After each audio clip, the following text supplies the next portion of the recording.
For this exercise, you will need a star screwdriver.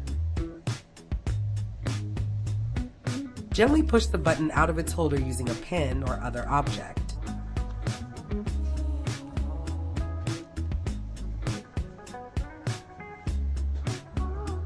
Now you need to loosen the 3 screws using your star-shaped screwdriver.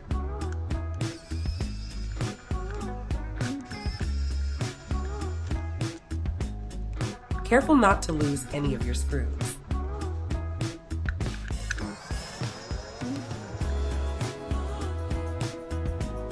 Now that the screws are removed, the cover should be loose enough to pull apart.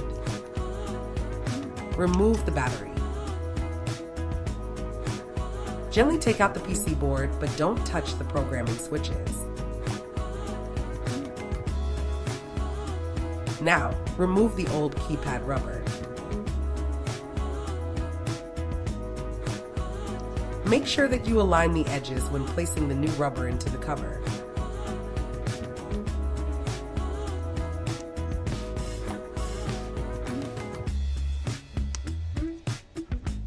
Make sure the rubber fits well, and then place your PC board back into the cover. Also make sure that the holes align with the cover. It should fall into place easily. Don't forget to place your battery back and facing the right way. Place the back cover on top and then tighten the 3 screws.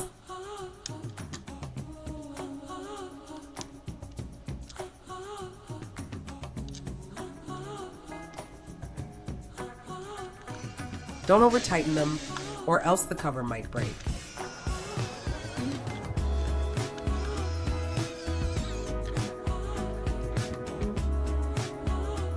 When the screws are tightened, place the button back into the stand. That's it, we're all done. Looking good.